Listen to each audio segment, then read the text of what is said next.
back to A Year and a Day, your journey through the seasons. Obviously, the spring equinox is right around the corner, which I'm sure you can tell by the fact that your dollar store is probably filled with colorful eggs and rabbits and stuff. Now, for this particular checkpoint on the Wheel of the Year, I've decided to try something a little different. I'm going to leave the research part of this one completely up to you, and here's why. The thing about the spring equinox is it really is already pretty well represented in modern culture, believe it or not. Whether you were raised with Easter or Ostara or neither one like I was, you've probably been bombarded with the symbols of Easter eggs and bunnies and flowers and bulbs this time of year. It's just what you do. So you're already pretty familiar with the common themes that are associated with this time of the year. Obviously, eggs represent birth. Rabbits represent fertility because they have a lot of babies at once and they all come out and start hopping around during this time of the year. You've got flowers and bulbs, which represent the earth coming back to life. You've got symbols of the sun and rain and all that fun stuff. And that's pretty much, to be honest with you, all you really need to know about this time of year. Obviously, there's tons of different associations and mythologies that you can study, which are all really beautiful and fun to talk about. But for the purpose of my video, I'm really not teaching mythology right now. I'm teaching our personal connection with what the sun is doing in relation to the earth. And the spring equinox is pretty much self-explanatory. So as we discussed in the winter solstice video, as well as following through into the February 1st video, the spring equinox is the actual rebirth that's a result of the winter solstice being like the conception, and February being kind of like the time inside the womb or inside the seed or inside the egg, and then spring is basically when you're literally reborn. So look at it this way. Liken yourself to a seedling, for example. Say we planted the seed around the winter solstice, and obviously the ground was still a little bit too cold for it to really seem like it was doing anything, but it was starting to break the shell of the seed slowly. And by the time that February comes around, it's starting to maybe work its way up through the soil a little bit, but it's not ready to come out into the world that we see out here. The spring equinox is that first time when the seedling starts to emerge from the soil and into the outside world. Now, when you think about a seedling, they're really kind of sad and fragile looking at first. So you don't necessarily have to have some huge, crazy coming out party just because it's the spring equinox. If you're anything like me, you're kind of an introvert and you've probably been inside a cocoon for a couple months. And you don't want to culture shock yourself by just throwing yourself out into the world necessarily. But this is definitely the time to start making real actionable steps towards who you plan on evolving into as the year progresses.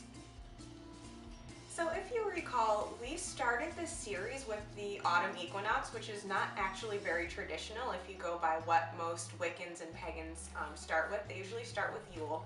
I chose the autumn equinox because the autumn equinox is the first time that you start to really come back to self after the warm season.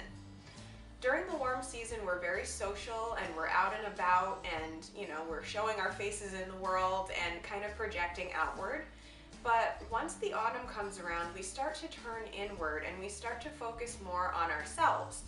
And we do that by focusing on, Halloween comes up. You start focusing on your fears, your hopes and your fears. You start thinking about what's, deeply hidden inside yourself that you want to acknowledge and learn how to transmute into something that's healthy for yourself. You also want to start thinking about what do you want to create in your life that didn't necessarily manifest this past warm season, but you can brew about it during the cold months and then you can come out with it in the springtime again. And so we arrive again here at the equinox again, only it's the spring equinox, so it's 6 months later. So congratulations guys, we've been on this path for 6 months already. We're halfway through. So this is the cutoff point because since the autumn equinox, the days were growing shorter than the nights. it's reversing now. So after the spring equinox, the nights will be shorter than the days. So when we liken ourselves to the sun, it's really easy to fit into that metaphor. As each day grows longer, so does our inner light grow bigger, stronger, and brighter. So it's time to come out of that cocoon and actually take some actionable steps towards the person who you're choosing to evolve into this year. So for example, if you've been growing a business inside and you've been building up your inventory, now is the time to start booking your summer showings. And if you're somebody who likes to spend a lot of time outdoors and go hiking or camping or go to concerts, now would be the time to take those days off of work and buy your tickets.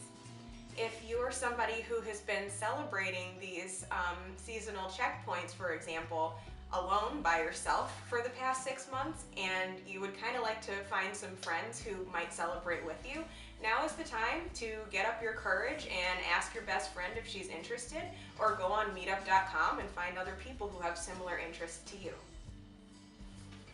That's right, guys, it's time to really get real with yourself and ask, are you in the closet about something? Is there a particular aspect of your personality that you tend to put away just because people currently in your life don't necessarily relate to it? But when you think about it, there's really no reason to be in the closet about it. It's those kinds of things that it's time to come out with and find your tribe. So if being on your own or being with your current group of peers just isn't feeding a particular interest or hobby that you have that you would like to develop into more, now is the time to find your peeps. So believe it or not, the upcoming festivals, the seasonal checkpoints that come up in the warmer months, they're really quite different from the ones we've covered so far. The ones that take place in the colder months are really more about focusing your gaze inward and really getting to know yourself on a soul level. Whereas these are more about connection. They're more about the kinds of conversations with another person that can't necessarily have the same effect via email as it would with you and that person sitting under the stars in front of a campfire and having a real conversation. The seasonal checkpoints that are coming up are about being outside under the sun and under the moon and in nature, and you're going to want to do that with like-minded souls, not necessarily sitting all by yourself behind a computer screen. So if you're feeling a little bit like that little seedling we talked about earlier, is fragile and small and doesn't know what life is going to hold for it, just remember that that seedling had the courage to come out of its shell, to push its way through that dirt, and to come out into the outside world, knowing that there might be dangers and fears, but knowing that the experience of feeling that sun on its leaves and having the opportunity to grow and flower is so worth it. So there you have it, guys. That's pretty much the spring equinox in a nutshell.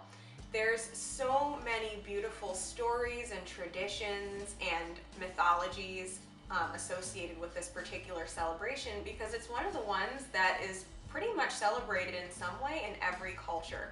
So please do feel free to have a complete field day with your research. I actually love research. It's just that I really thought it was important in this video to focus on the you in this celebration. And it's really the fun ones, it's the fun celebrations that are coming up for the rest of the year. So I'm really excited to go through that with you guys. So thank you so much, and until next time, blessed be.